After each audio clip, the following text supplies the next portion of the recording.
Alors Luc, nous avons travaillé il y a quelques années sur un projet avec des étudiants autour de la lumière interactive. Est-ce que tu peux m'en dire deux mots? Oui, alors ce projet, pour moi, était intéressant dans le sens où ça me permettait de travailler ou d'expérimenter avec de très jeunes étudiants, finalement des étudiants de première année en design, une situation de design qui est assez peu fréquente, en tout cas aujourd'hui encore, c'est-à-dire d'être en mesure de travailler sur les nouveaux usages qui seraient induits par des technologies émergentes, hein. Donc, en l'occurrence, cette technologie de lumière interactive, hein, ou de projection interactive que tu nous proposais. Ce qui m'intéresse aussi, ou ce qui m'intéresse dans ce type d'approche, on va dire, c'est deux choses importantes, en tout cas en termes de design. C'est la première chose, la possibilité de réfléchir sur des nouveaux usages qui mettent en cause nos comportements quotidiens. Et je pense que c'est une chose intéressante en design de pouvoir se poser ce genre de questions. Et puis bien sûr, en tant que designer industriel, ce qui m'intéresse aussi, c'est le fait que on peut être amené à réfléchir sur des nouveaux objets ou des nouveaux environnements, ou encore, ce qui est aussi très intéressant, sur des objets ou des environnements qui existent aujourd'hui, mais qui peuvent être transformés par le fait qu'on y amène des technologies nouvelles. Donc c'est ça en gros qui m'intéressait dans le cadre de ce travail. Et quelles ont été les pistes explorées par les étudiants qui t'ont semblé les plus intéressantes? Alors c'est un peu plus difficile de répondre à cette question. Je dirais en gros toutes et aucune. Alors aucune parce que, vu le temps dont on disposait et l'expérience des étudiants, j'ai une petite frustration de designer dans le sens où on n'a pas pu aller jusqu'au fond sur les réflexions sur la typologie des objets et leur esthétique. Donc à ce point de vue-là, je dirais qu'aucune n'est satisfaisante. Par contre, toutes le sont dans le sens où pour chacune de ces applications, il y a eu des scénarios d'usage qui ont été développés qui étaient très très intéressants. Et je le disais tout à l'heure, finalement, le scénario, pour moi en design, est aussi une chose qui est très très intéressante. Tout aussi intéressante en tout cas que les questions d'esthétique et de forme, hein, en gros, quoi. Mais en même temps, si je fais une synthèse, je peux aussi dire que dans les propositions qui ont été faites par les étudiants, les plus intéressantes me semblent évidemment celles qui s'intéressaient, ou en tout cas qui exploitaient le mieux les possibilités d'interaction que le système permettait. Donc il y a des applications qui étaient moins intéressantes à ce point de vue-là, qui ont été plus basées sur l'objet, éventuellement sur la transformation de l'objet, mais celles qui prenaient vraiment en compte le fait qu'on puisse interagir de façon différente avec notre environnement étaient les plus intéressantes. Et à ce niveau-là, je dirais, j'en ai trois préférés, hein. Il y a l'ampoule interactive, qui pour moi est, en termes de simplicité et de justesse du concept, proche de la perfection. C'est pour moi une des bonnes applications, qui est du reste une surprise, hein, je crois, dans le cadre de ce travail. L'autre qui m'intéresse aussi beaucoup, c'est la cuisine, mais notamment et justement par le fait qu'il y a une richesse et une étendue des possibilités auprès, qui est offerte à l'usager, on va dire, ou à l'utilisateur.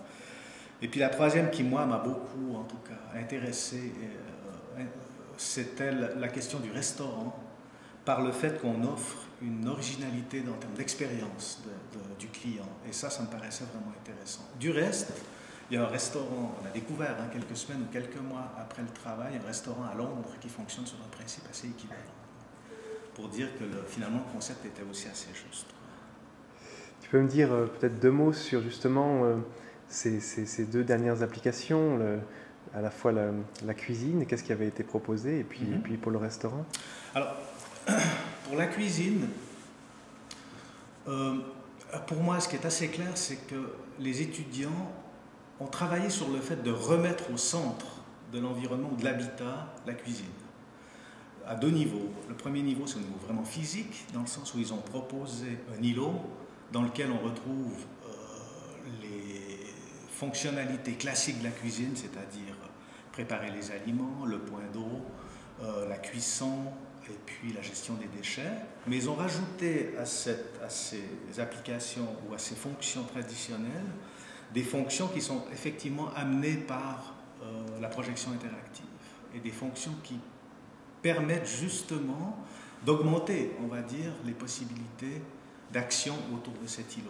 Donc dans ces activités, il y avait des choses extrêmement intéressantes qui étaient, par exemple, évidemment, comme on a un ordinateur sous la main, on peut commander en ligne, en ayant une interaction directe, là en l'occurrence avec les objets qu'on jette. Donc c'était aussi super intéressant de dire que On jette un objet, on souhaite le commander, donc on le fait directement. Donc il y a une gestion qui est assez claire, hein, finalement. Je dirais de nos victuailles, ou en tout cas des objets, des victuailles dont on a besoin. Il y avait ensuite la question d'être en mesure d'accéder, par exemple, à une recette, et même dans certains cas de pouvoir, on va dire, apprendre à faire une recette en interaction avec le système informatique, ce qui est aussi super intéressant.